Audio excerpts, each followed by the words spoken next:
gods, and I think that we're just in the middle of the bullshit. That World War II never happened. So I'm an anti-vaxxer because everybody's genetics is different.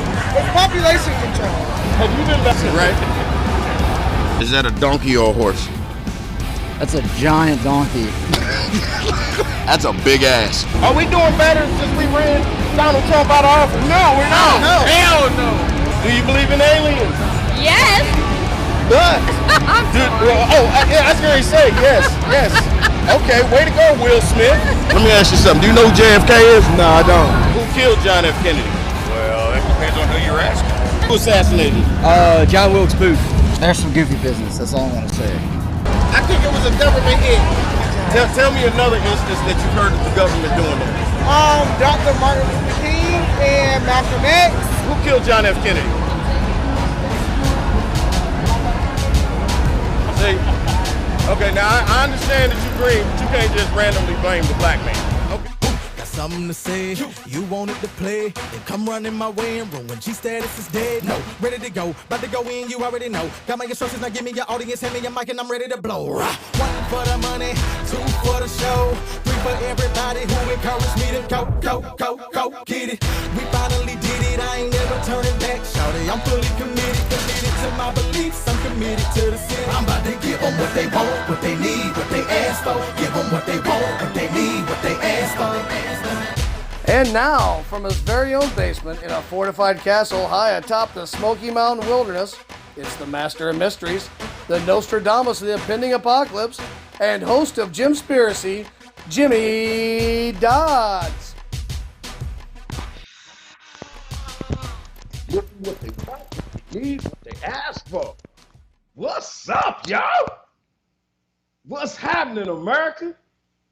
Welcome to the premiere of JimSpiracy. I'm your host, Jimmy Dodds, and I'm here to tell you, man, I want to thank you for being here. I want to thank all two of y'all, however many of y'all out there for sitting out here. I appreciate you being here. I love you like a paid cousin. I'm going to tell you right now, man, like you just heard, this show is coming to you live from my basement. Okay? This show is coming to you live, okay? So there's going to be some snafus. There's going to be some technical difficulties because, you know, some of y'all are like, oh, what studio you in? My basement. Some of y'all like, who signed you? My mama. Well, I'm lying. No, she did. Anyway, listen here, man. Thank y'all so much, man. Thank you for joining the show. Hey, we're going to have some fun. We're going to try to just do what we do, man. We're just going to try to do a show. We're going to try to enjoy it. I need you to just enjoy yourself, all right? I need y'all to hit the likes, hit the subscribes right here on YouTube. Hey, look in the YouTube comments, and they'll tell you how you can call into the show. You're going to see a Zoom link in there. You go to that Zoom link, and you call, and you talk to my screener. And by the way, man, that screener is my son. You better be nice to him. His name is Deucey. He's 16. By the way. Anyway, listen, man, I need you to just go there. This is how we're going to follow the show.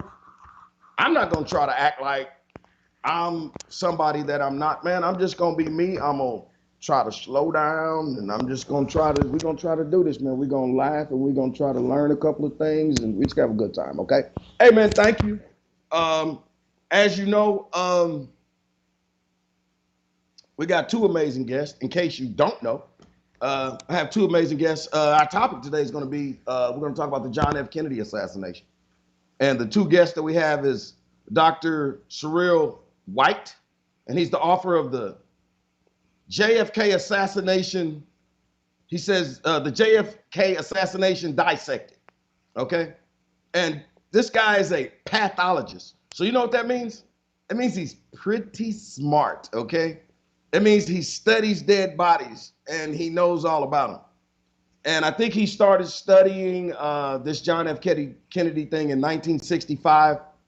I'm not sure, but this is going to be one of the questions I'm going to ask him. I think this was the guy that discovered Kennedy's brain was missing, okay? He's also written books about RFK, John Benet Ramsey, as well as the Elvis Presley mysteries. So I can't wait to talk to him.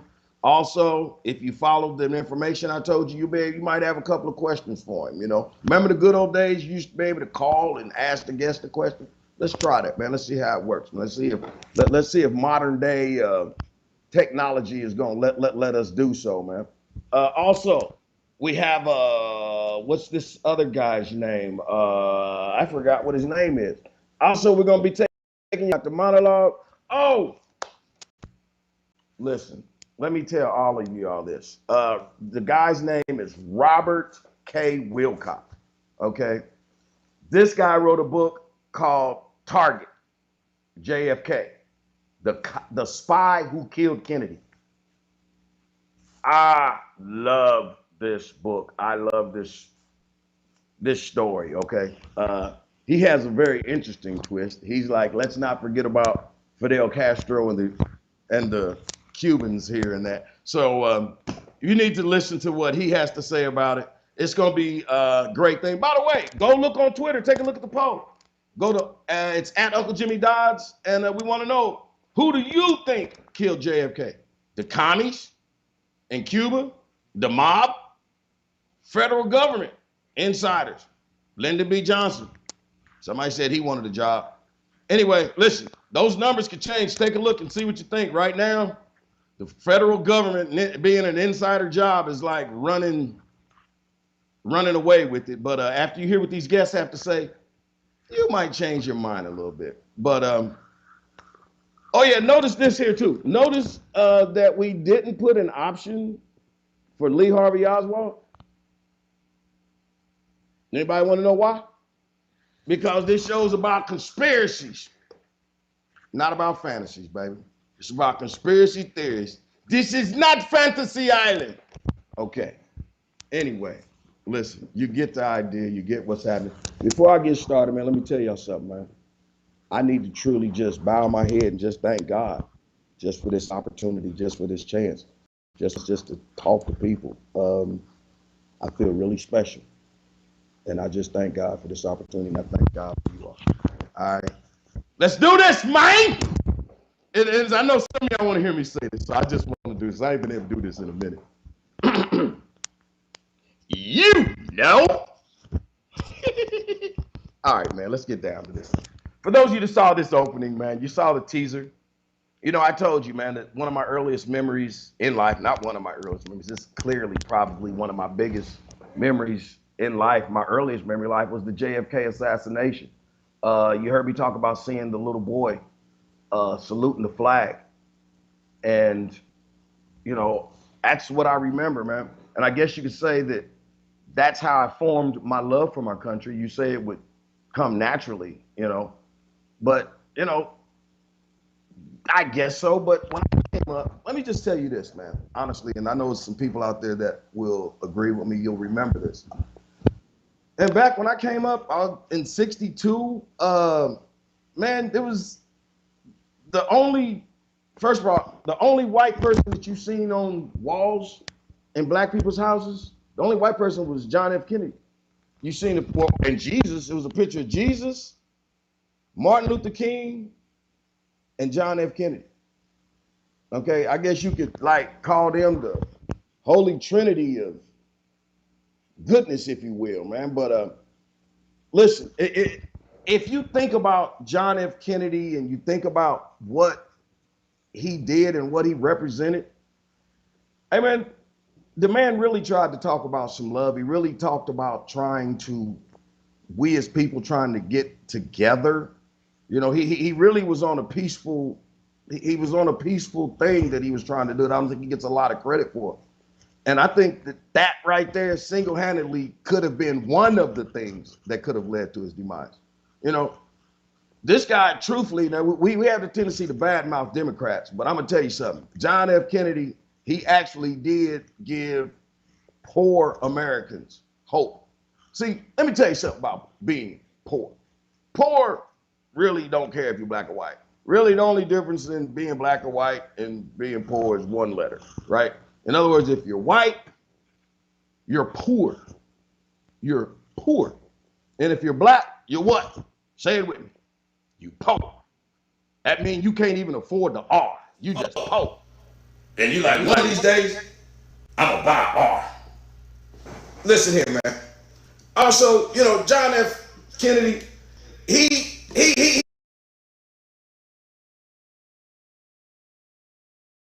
the Democrats we got now, you know as well as I do, man. They're enablers, okay? They don't believe in you being able to be held accountable for yourself. Hey, man, John F. Kennedy was a Democrat, but he wasn't like them. Hey, man, if you would have asked John F. Kennedy about a stimulus check, you know what John F. Kennedy would have said? John F. Kennedy said, "My fellow Americans, ask not what your country can do for you, but ask, what the hell are you going to do for your country?" See, that's the kind of man we need, okay? But listen here, this is why we're going to do the show in here, to actually tell you about John F. Kennedy. They've done some work on John F. Kennedy, and they're going to tell us who's actually done some of this covering up. Why has this thing been such a cover up? You know, if you think about it, honest to goodness, we put up a poll that said, you know, we gave you like 4 different reasons of why John F. Kennedy was killed. But who has had 4 reasons to get? You might have 4 people that want to kill you, but not 4 different reasons. And it's actually 4 or 5 different reasons in there. Bluetooth is connected. And anyway, by the way, man, hold on for a minute. I got something I got to do. All right, because something goofy was getting ready to happen, and that was part of my technical difficulty, because that thing behind me started talking like the devil. Anyway, listen here, man. Let me tell you something, man. We're going to get these guests on here, and these guests are going to shine some light on what actually happened with John F. Kennedy. Talk about, you know, I'm going to enjoy talking about him, because I need to hear, I got some questions I want to say, you know, and maybe we can find out who and why was there such a cover-up. But I'm going to tell you right now, I've been on Earth I've been on Earth 60 years. We ain't found out who did it yet. I don't think we're going to find out now. Okay? I'll be honest with you. I think we probably got a better chance of doing an interview with a Sasquatch recovering from COVID than we're going to find out of who actually did the assassination of John F. Kennedy.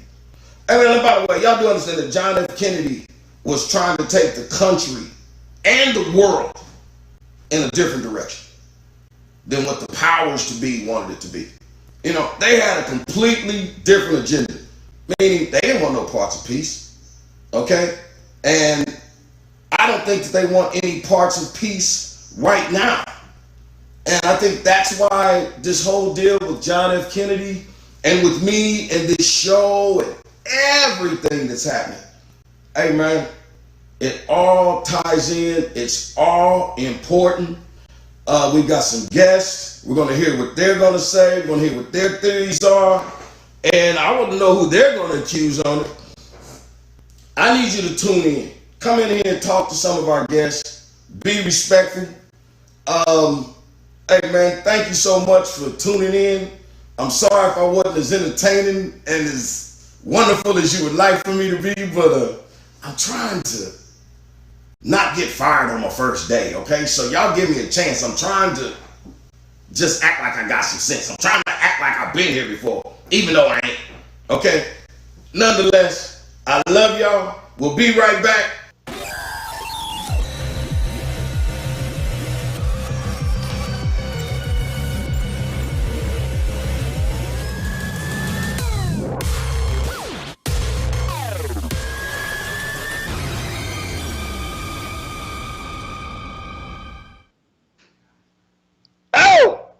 My goodness. Now we coming up on a part of the show that I'm beginning to like. This part of the show we have here is called Truth is Stranger Than Reality. Okay?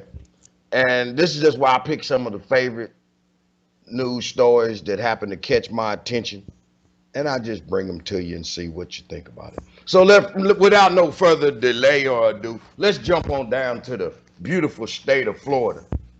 Down there with our boy, the governor, Ron DeSantis. you know, Ron DeSantis, man, y'all like Ron, man. Ron seems like he's a good guy. According to some of y'all claim he's the next, the second coming of Donald Trump. But nonetheless, hey, man, Ron DeSantis the other day decided he wanted to try to make it funny, right? You know, he figured he can be just as funny as Dave Chappelle. And he decided he wanted to call Elon Musk the richest man in the world, who just happened to be from South Africa. Decided he wanted to call him an African American because he's from what? South Africa. And for some reason, folks done got up in arms. And basically, when I say folks, I'm talking about the liberals. The liberals done got PO'd. The liberals done got pissed off to the highest of festivity, as David Chappelle would say. I got a question, man. Why are the powers to be so intent upon saying that this man is not an African American? We can't have nothing, huh? Hey, man, let me ask a question.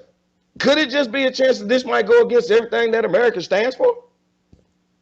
Let me ask y'all something. When was the last time we actually heard about an African American actually buying property, let alone buying $1 billion company?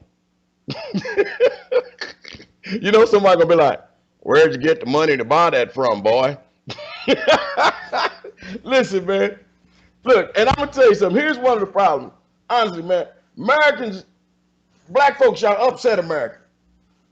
America don't want y'all getting all upset, getting all uppity like y'all did during the Obama administration, okay? We need y'all to just stay settled down. We don't want y'all, they don't have to go through all of that again, man. And all of you liberals out there, man, y'all upset at Musk being called an African American because he not only, because he drives a Tesla, hell, he don't just drive a Tesla, he owns the whole freaking company. Come on, man. To them, I'm sure that there's some people out there that think that, you know, if he was really African American, he'd really make those cars bigger. I mean, really. Have you seen some of the hindquarters on some of those colored gals? You can't get all that ass in a Tesla. All right. Anyway, I got another story for you. Let's stay in Florida because I love this story right here. Because I hear a lot of people, they're talking about they need a job. They're talking about how hard things is, right? Let me ask y'all a question, man. And do y'all know that the great state of Florida is hiring people to be boa constrictor handlers? They being python catchers? Hey, man, I'm going to tell you right now. I'm going to be honest with you, man. I'm tired of my people talking about, hey, man, white man got his hands on our neck, got his foot on our neck. We can't get ahead. Hey, man, you know what? Here's your opportunity. What did that dude, what's that comedian's name? Jeff Engel, what did he say? Here's your sign. Go ahead. Take your ass out there and go to work. Because I'm going to tell you right now, listen. This job has never ended overtime. Okay? So don't be talking about, oh, man, I can't get no overtime. Go out there. You can get it. Listen here. I'm going to tell you something. Listen to me, people. I'm going to be honest with you. So I don't want somebody out there going out there getting hurt. Take my advice. If you want to, don't go out and become a python catcher, okay? Don't do it. You want a job, man, go out and become a greeter at Walmart. People, it ain't no upside to being used as snake bait, okay? Just don't do it. We all done seen the monster movie. We know how it works. You send the brother out. Hey, go look and see what that might be over there. Brother never come back. Anyway, y'all know how it works. I got another little story for you. You're going to like this one right here, man. Hey, remember how happy we got in America not too long ago when Taco Bell announced that they was coming back with the taco pizza? Well, evidently it's catching on in South Asia because South Asians is rejoicing. And you know who's the happiest in South Asia? And that's the rejoicing about this development? Ashley, Snoopy, Marmaduke, Scooby-Doo. Canines around the world is uniting and thanking Taco Bell. You know who else is happy about this? PETA. You know why? Because y'all know what PETA stands for, don't you? PETA stands for People Eat Tacos Anywhere. Okay? Let me tell y'all something. Man, when I was in the Marines, I spent some time in South Korea. And I'm going to tell you right now, me, myself, I was a big fan of the Doberman Pinscher Burrito Supreme. Okay? So I'm going to tell you right now, man. Go out, get yourself a Mexican pizza, save a dog. Okay? Hey, I'm sure that somewhere out there they'll tell you. They'll thank you for it. Hey, are you ready for our next guest? You're going to enjoy it. Stick in there. I apologize if I offended somebody. I ain't got nobody here to stop me, keep me on track. Nonetheless, we got a guest coming up, man. You're going to enjoy it. Be right back.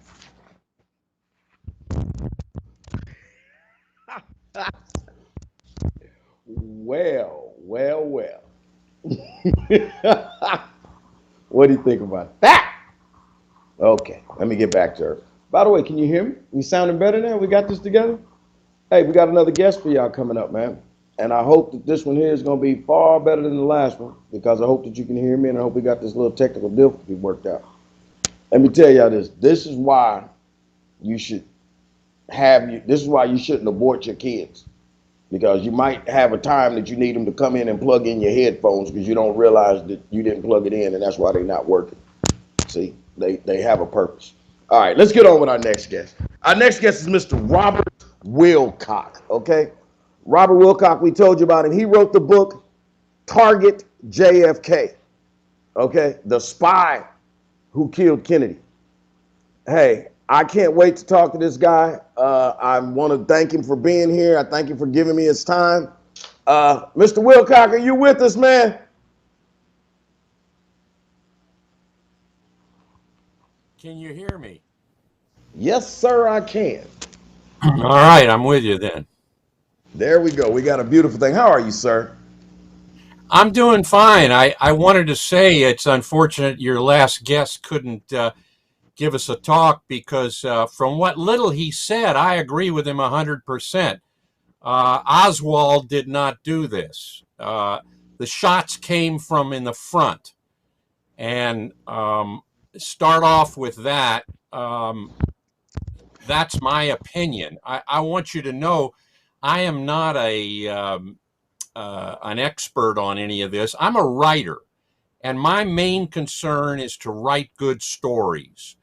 And just to back into how I got into this, I wrote a book called Target Patton.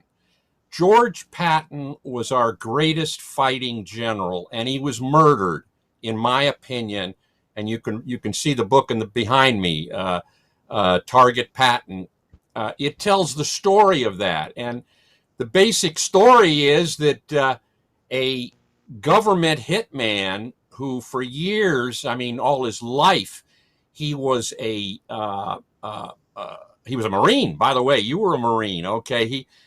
He was a government hitman, and he told the story of how I found him through my cousin, who was the owner of a detective agency. I'm still talking about Patton now. Okay. I was put on to Douglas Bazada, and Bazada is the key to both stories. Bazada, I went to see him. He's dead now, and he never would have talked to me unless he'd had a stroke. But what he did was tell me the story of what happened with Patton, and then he gave me all of his secret diaries. That's for better. They were encoded. They were very hard to understand, but I went all through them. And after I got through writing the story of Patton and how he was murdered, which I definitely believe is true, he was murdered. Patton was going to come back, and Patton was going to tell all the secrets of World War II, many of which were not good, which would have kept Eisenhower from being elected. But they got him. They got him the day he left, and they killed him. And that's another story. But in doing all of my research for the Patton killing, I had all these diaries, and the diaries would talk about not only about Patton, but about a friend of his who was involved in the JFK assassination. And it took a long time to figure it out because the diaries are kind of coded. They're not like a real code where everything is a different letter and so on, but they were written. He'd stop in the middle of things. He'd He'd not tell you the whole story. You had to go to page 66. It was really very hard to figure it all out. But I finally got this. I finally realized who they were talking about through a very painful and absolutely truthful way to do it. They were talking about a guy named René Dussac. And Dussac, it turns out, in my book, is the guy who organized and killed JFK. And that's the story that the second book talks about. And it's really a fascinating story about two unbelievable type guys who were so right at the core of our clandestine industry. You're talking about these guys were Jedburghs. The Jedburghs, both of them, Dussac and Bazada, they jumped into occupied France, and the deal was to organize the Maquis against the Germans who were there, and also when the invasion came, to make sure the Germans, and there were over 1 million of them in France, didn't get to the beaches to kill our guys. These were tremendously tough individuals, both Bazada and Dussac. And their stories are what I tell in both books, but excuse me, not in both books. In the first book about Patton, I tell Bazada's story. In the second book, through Bazada's notes, through his diaries, I tell Dussac's story. Dussac died, and 3 months before I got a hold of all this, so and he lived in Los Angeles, and I live in Los Angeles. I actually went to his house, and his wife gave me all of the materials that eventually turned into the book that I wrote about Target JFK. And it's a long story, and it's a very fascinating story. But real briefly, Dussac met Bazada at a very young age, about 17. The two of them were both adventurers, and Dussac was down in Cuba. He's an Argentine-born guy, but his father was a Cuban diplomat. And Dussac loved Cuba. And to jump ahead real fast, the whole point of why Dussac organized a assassination of JFK was America was exploiting Cuba.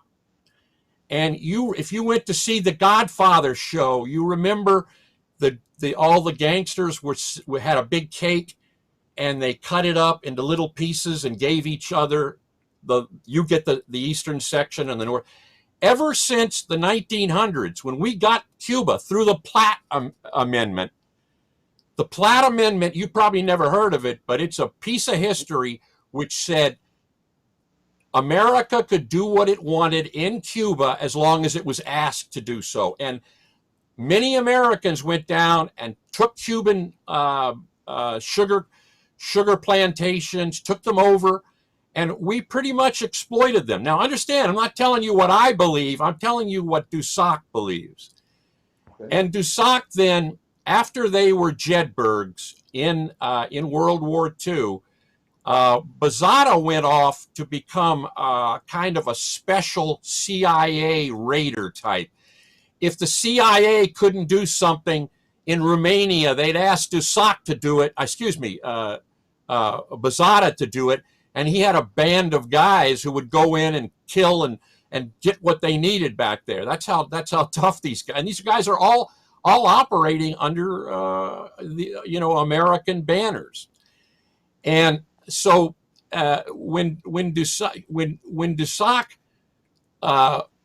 right after the war, he went back to Cuba, and he was, I hate to use the word appalled because that's not the word he would have used, but he did not like the fact that America was doing what it wanted in Cuba at any time, and he wanted to free Cuba from that. So he was so good that he got into our CIA, and became a trusted clandestine for us, but he was really working for Cuba. And when Eisenhower, that's when he started this thing. When Eisenhower ran America, he said, we can't do anything about it with Eisenhower. Everybody loves Eisenhower. He's too good. So he was waiting and waiting. And in the meantime, Dussac was finding a person, a younger guy, who he felt could free Cuba. And that person was Castro. And he brought Castro up. I don't have all the details, but he helped Castro take over.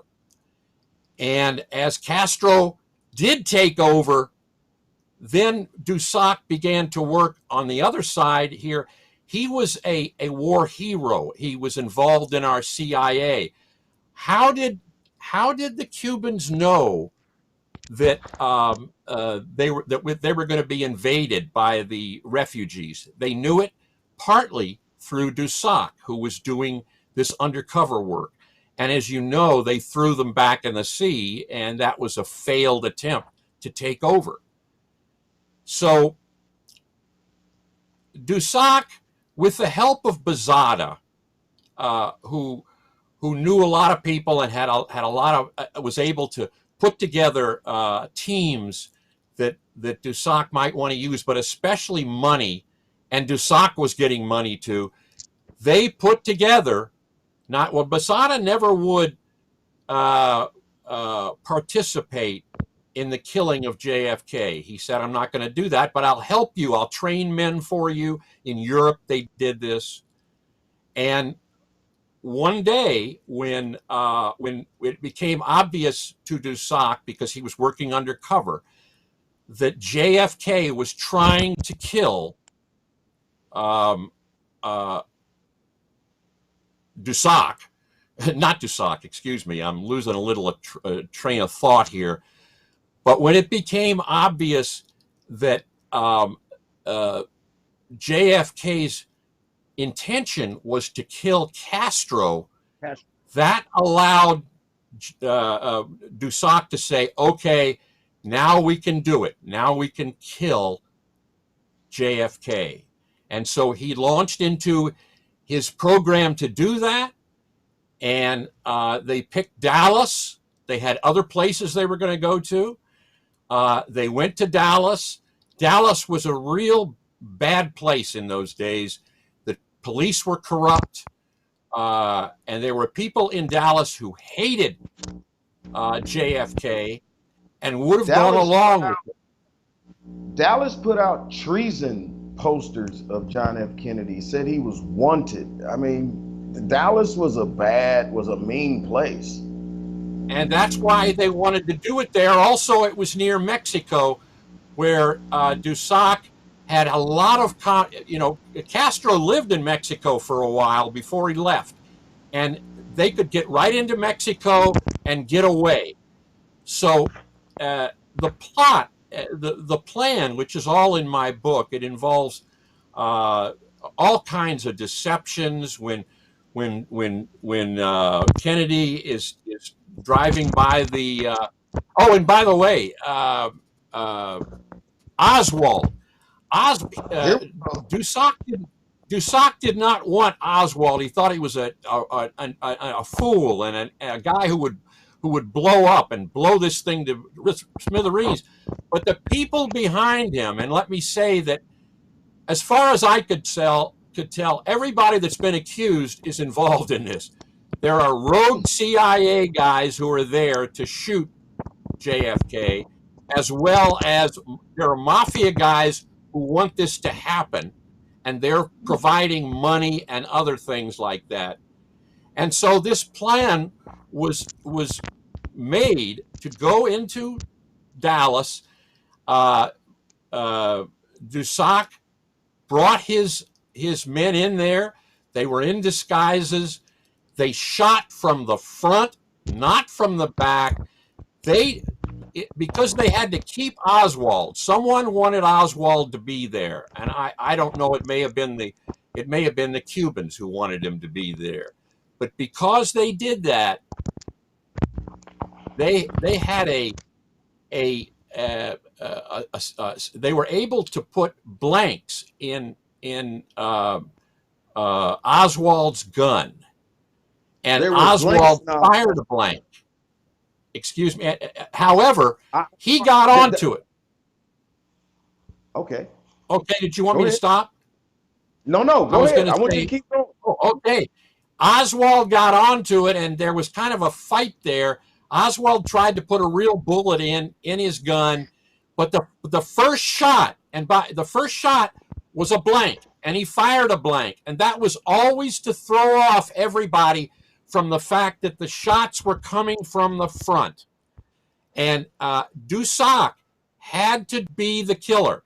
It was you'd have to read the book to understand how Dussac didn't care about money or anything else. He was a patriot of Cuba.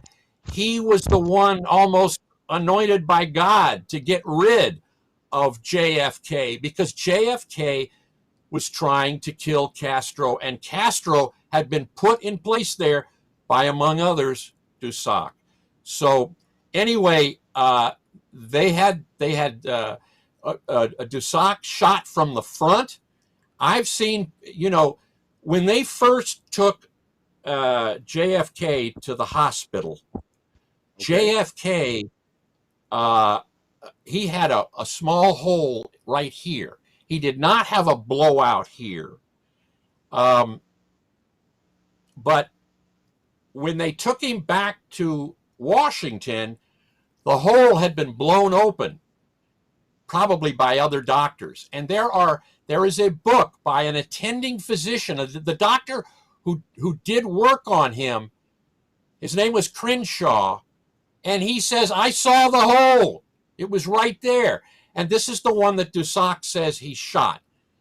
And there were 4 shots fired. For a while, the who did the Zapruder witness showed only 3 shots, but now it's been changed, and they've gone over that with better equipment, and there were 4 shots, just like Dussac says, just like Bazada says in his diaries, telling us what Dussac told him. As you understand, neither one of them ever thought anybody would ever see those diaries. They were the product of Bazada's mind and his life. At the end of his life, when he was mad about what he'd done and how his life hadn't turned out in the way it was. But anyway, those 2 shots came from the front, and 2 from the back. One was a phony. It never got anywhere, but it was used to get everybody to go, oh my, look at that, turn their heads, and then the shots from the front. And I don't know, it never says where that came from, whether it was the overpass or whether it was that grassy knoll, but that's the shot that killed him. Some people there is even some infamy that somebody came out of a manhole cover and made the shot. But it came from the front. And as I started, the gentleman you had earlier, that's what he believes too, and he's a pathologist. So I'll take a sip of water right now. Well, listen, you take a sip of water. Mine, I'd like to just ask you a couple of questions. Thank you for all of that. Once again, thank you for being on the show for my first time. Let me ask you a question, because you said that Dussac and what's the 2 guys' names? Bazada? Dussac and Bazata. Bazata was the one, yeah, they're 2 together, yeah. Question, you said they trained. Who trained them? Well, both of them were natural-born killers. They came from being Marines in the 30s, and you being a Marine, you kind of remember that a lot of Marines went down there. The Marines were a very, very small group, but they went down just to keep the peace, and they were a bunch of killers there for sure in those days. Now, Dusac they were both Jedburghs, and the Jedburghs were the first special forces we had. They were under the OSS. The OSS was the precursor to the CIA. So these guys, and Bozzato was the Marine Corps heavyweight fighting champion. He was a great boxer. These two guys, Jimmy, you wouldn't want to be in an argument with either one of them. They could take you out easily with their fists, with whatever else they had. These were very, very tough killers. Okay. So those are the two guys that. I'm sorry. Go ahead. Go ahead. Go ahead, sir. No, this is your time. They are these are the two guys who tell this story, and they're very credible. Bozzato was best friends with William Colby, who was one of the first CIA directors. You've heard of, maybe you haven't remembered his name, but William Colby was a big name for many, many years. These guys, and I found after the killing, you see, Dusac, as I told you, was a very unusual guy. He didn't care about money. He did it for one thing, because he wanted to rectify the idea that someone was trying to kill Castro. And I think that's about it unless you have some questions. Well, actually, I have one question, because I'd like for you to maybe clear this up for me. Because I thought that, was there an agreement that Kennedy agreed not to overthrow Castro? Was there an agreement of that, or was that just another misnomer? No, as you remember, what happened was we came to the brink of war with Soviet Russia. And the agreement was that, okay, you guys don't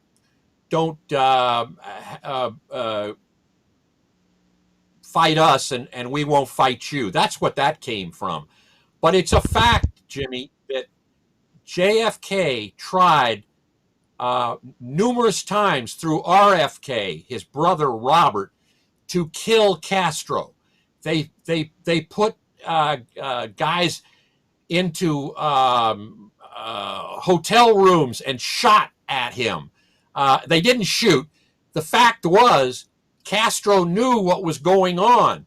And once he knew for sure that JFK, who he was trying to kill him, that's what gave Dusac the reign, or the feeling that, okay, you're trying to kill Castro, that means I can kill you. And that's where it started, when they actually began to plot how to kill JFK, only because JFK tried to kill Castro. Okay. Now, this is all before. I was going to say, go ahead. When JFK came to power, they wanted to take over Cuba. JFK did, and he put his brother Robert Kennedy in charge of that. And Robert Kennedy began to hire all manner of assassins to try to kill Castro. And it was that really opened the floodgates for killing JFK, because once Castro knew that had happened, and he knew it through people like Dusac, and because they tried to kill him, then he said, okay, now, and you can look in the papers and find Castro saying, we know you tried to kill us. Be careful. We're going to do the same to you. These things are all there. Right after the assassination, I mean hours after it, the White House got a special CIA, and I've got it, CIA briefing that it was Castro who killed him, and that we can't let this kill JFK. But Johnson said, burn that, put it away, never talk about it again, because that would cause World War III, and we can't do that. We can't go to World War III over this. One more name you didn't mention through this whole thing, J. Edgar Hoover. You didn't did he? I mean, what part did he play in this? He had no part in that whatsoever. Hoover, I mean, I don't run into Hoover in my researches in that. I run into him earlier and in other things, but Hoover just ran the FBI, and they just didn't. I don't know. I can't answer that question. What J. Edgar Hoover said about all this. Well, see, this is one of the reasons why I'm so glad to at least have you to at least help clear up some of this, because I mean, of course, to the unknown, we heard that J. Edgar Hoover was running around behind the scenes. We were told that he truly hated the Kennedy boys. I mean, because I mean, he was supposed to be the top dog in the White House. Well, I've heard that he didn't like the Kennedys, and that he held them hostage with things that he knew and so on like that. But he did not factor, as far as I know, and as far as the Posada diaries, the secret diaries, he never factored. He's never mentioned in any of this. Listen here, I got real quick, Mr. Wilcock. I think I might have a guest on the line that might have a question for you. Deuce, do we have somebody on the line, man? Okay, we got somebody on the line. Hey, let's see what this question. Do you got time for a quick question for me? Oh yeah, anytime. Yes. Okay, let's see if we can. Now look, this is modern day technology. Now I don't know what's gonna happen, but we're gonna try to bring a guest on here. Let's see what's gonna happen. Man. Good. How you doing? There you are. Who's that? Is that this says Freddie? Okay, go ahead, man.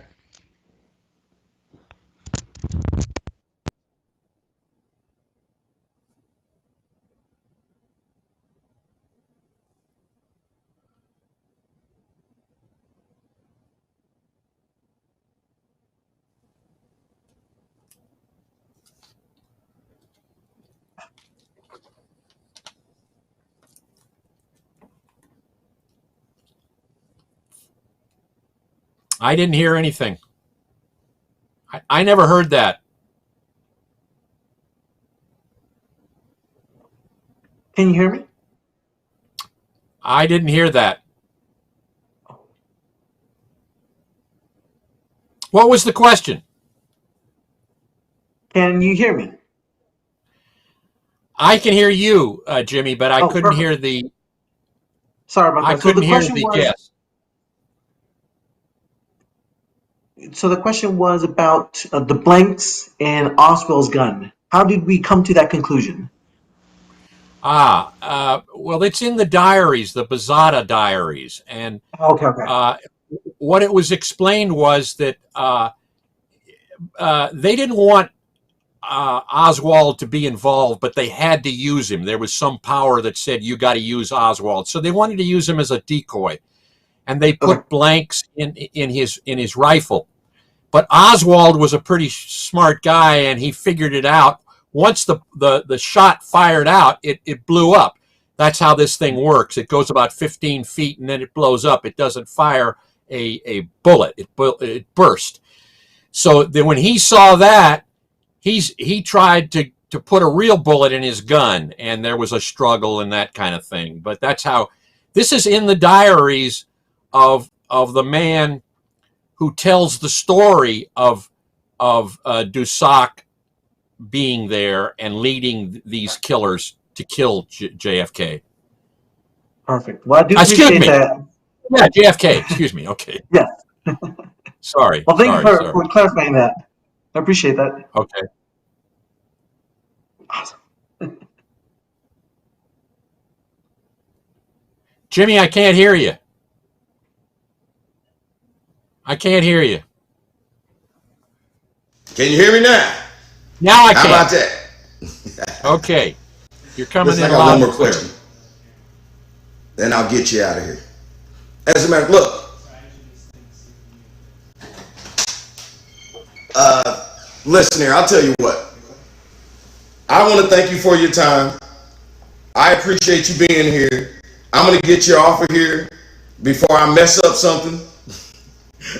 I appreciate you talking to me. I appreciate you sharing all this information with me.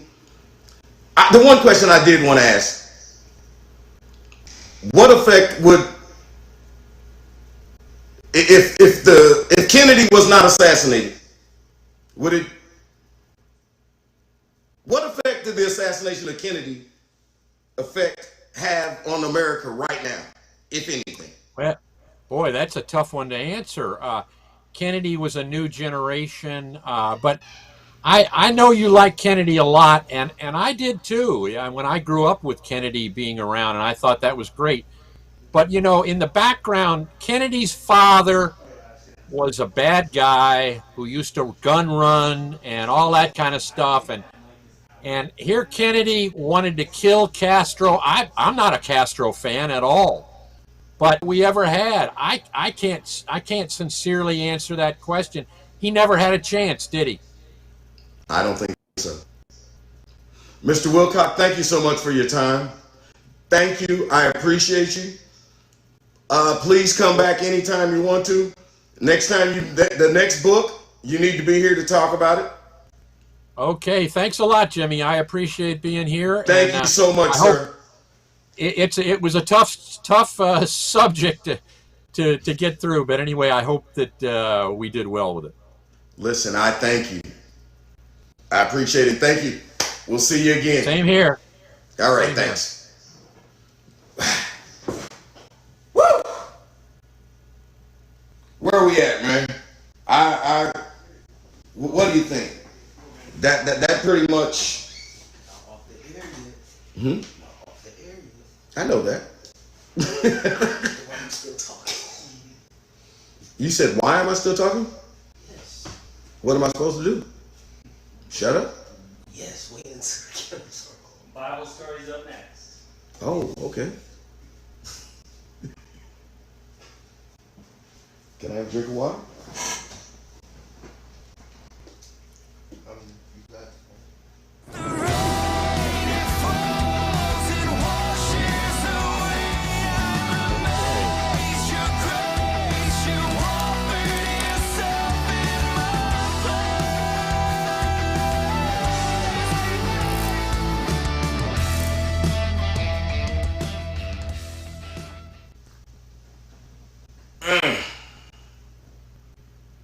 Time for a Bible story coming to you from the book of James. I'm going to tell you something, man. I had something prepared for you tonight. I was going to tell you the story about the fiery furnace. You know, the story of Daniel in the fiery furnace. You know, King Nebuchadnezzar. You know, I told y'all before about Shadrach, Meshach, and some of them other Negroes. You heard the whole story. But I'm gonna save that for later. I'm gonna do what they call. I'm gonna digress. Okay. I wanna digress. Okay. And I wanna talk about something that happened yesterday. And this thing is a big deal, man. And this is why I said I wanted to call an audible, and I didn't want to do the Bible story because, hey man, we got to talk about Roe versus Wade. Okay, we have to talk about Roe versus Wade. I don't really know how or what to say about it, but I think probably, let me just put it like this. This right here is how some people are protesting Roe versus Wade. Take a look at this tweet from Elijah Schaffer. You know, can I pull this up here for y'all, man? Y'all can take a look at this here video that we got right here, man. You know, and you see what that says, man. I'm not even gonna play the video, man. Okay, I'm not even gonna play the video. But look at the sign. What that sign say? My body, my choice. Okay, I agree. It's your body. It's your choice. Okay, it was your body and it's your choice when you was taking them shots in the club and shaking that ass in the club, and it was your body and your choice when you went home from the club, drunk with somebody. And you know the rules. No means no. And all of this, you're in charge. And now all of a sudden, you got to make a decision of whether or not you want to be a lady or a hoe. Okay? When it's your body, it's your choice. But what about when your body makes another body? You can't really tell the other body, I don't want you no more. What you say? I don't want you no more. You got to die. Is that it? I guess that's why we as black people always say to our kids, I brought you into this world and I'll suck you out. I'll take you out. Look, man, I don't like talking about abortion. I don't like talking about abortion for a whole bunch of reasons. Because first of all, whether you like it or not, whether you realize or not, abortion centers are a staple in the black community. Whether you realize or not, abortion to me is like eugenics. They talking about we need to make abortion safe. Make abortion safe? Can you say oxymoron? Safe for who? Bottom line, man, I'm going to tell you, no matter how you do it, no matter what the world tells you, it's murder. It's a loss of life. And I got to tell you, I'm going to be honest with you. For me, personally, I got my regrets. I got my conspiracy theories about the United States. Hey, man,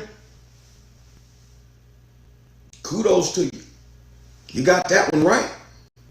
You did that. You did something right yesterday, man. You saved some lives. Good job, man.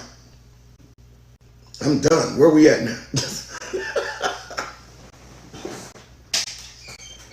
Oh, man, how are we doing, man? Are y'all still out there, man? I don't see anybody on the show. We're out of milk. What? We're out of milk.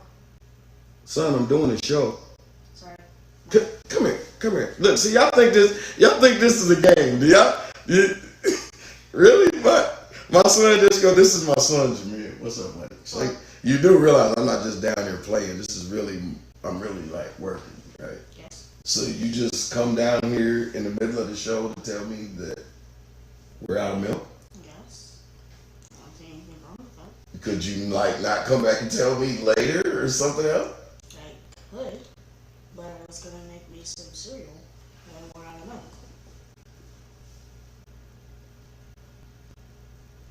Okay, man, thanks. I'll get you some milk, man. Can you please leave? Okay. Now what do I do? Wrap her up. Hey, man, listen. Do we have anybody on the line? Does anybody want to talk to me? No? What about Freddie? Does Freddie want to talk to me? Or should we just cut our losses and get out of here and just tell everybody thank you, and we're going to try to do this again next week, and I promise you we're going to try to get these glitches out of here. I promise you I'm going to try to do better. If it's God's will, I'm going to see you again, man. Hey, thank y'all. Honestly, I love you like a play cousin. I'm going to try to do better. I'm going to do better. Hey, I can't get fired, so I ain't got no place to go but up. Hey, I'll see you later. See you next week, sometime or another. Same black time, same black channel. I'm a holler. Play something.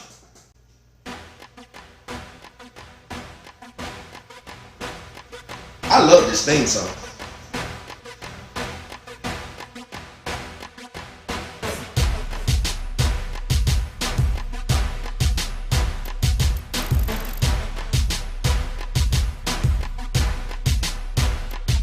I'm going in one time, these record labels all in my face, trying to forfeit my race, but still I'm going in one time, no matter the opposition I face, staying true to my faith. I'm about to give them what they want, what they need, what they ask for. Give them what they want, what they need, what they ask for. Give them what they want, what they need, what they ask for. Give them what they want, what they need, what they ask for. Yeah, are you not entertained? Ain't this what they tell you hustle for?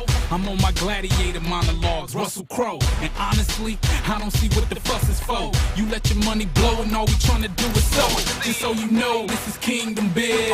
No Brooklyn Nets, I think we know who team this is. Come on, and don't forget to bring the kids. And y'all gon' need a different planet just to dream this big. So bring your stacks to the table, and I'ma bring my faith. And at the end of the day, we gon' see who win in this race. And since God is the judge, he'll probably throw out my case. So do us a favor, get that look off your face. They be like, you spit that fire, got them industry rap. Why you doing that Christian rap? Nobody listening. of that? Then I reply with a sigh like I'm missing the fact. I'm trying to spread this holy gospel till my Savior get back. I'm going in one time, these record labels all in my face, trying to forfeit my race. But still I'm going in one time, no matter the opposition I face, staying true to my faith. I'm about to give them what they want, what they need, what they ask for. Give them what they want, what they need, what they ask for. Give them what they want, what they need, what they ask for. Give them what they want, what they need, what they ask for. Well, everything they offer, yeah, I'ma give it back. You can have it, crossing the world on my back, Mr. Atlas.